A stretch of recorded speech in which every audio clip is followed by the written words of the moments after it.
வேற level bro.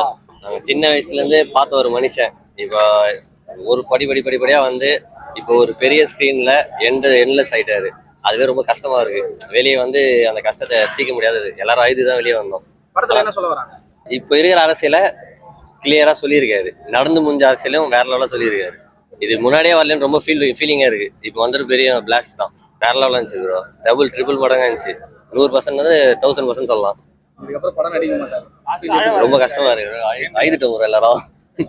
அதனாலே voice மாறிச்சு. இன்னும் பல வருஷத்துக்கு அவர் மட்டும் தான் சிஎம்மா இருக்க போறாரு. அது எல்லாருக்கும் தெரிஞ்ச விஷயம் தான். நல்லதா பண்ணிட்டே இருப்பாரு. என்ன மாதிரி ஆடியன்ஸ் பார்க்கலாம் படத்தை? எல்லாருமே பார்க்கலாம் ப்ரோ. நார்மலா படம் எல்லாருமே பார்க்கலாம். கான்செப்ட் இல்ல ப்ரோ. இந்த படத்தை எல்லாருமே பார்க்கணும். எந்த விதமான பிரச்சனையா இருந்தாலும் மத்த நாடு மாதிரி இல்லாத நம்ம இந்தியா எல்லாருக்காகவும் எல்லாத்துக்காகவும் தான் தேவையான படம். அந்த இந்தியான்றத எல்லா மொழியும் சார்ந்த மாதிரி எல்லாருக்கும் ஒன்னானதா எடுத்துருவாங்க இந்த படம். கண்டிப்பா தலைவர் நடிச்சது அதோட பெருமை. ஏதோ பண்ணி பிளாக் பண்ணாங்க, ஆனா இவ்வளவு பெரிய பிளாஸ்டா வந்துச்சு படம். யாராலையும் மாத்த முடியாது. தலைவர் நிச்சயம். அவ்வளவுதான். ஆளுபடியா சப்ஸ்கிரைப் பண்ணுங்க.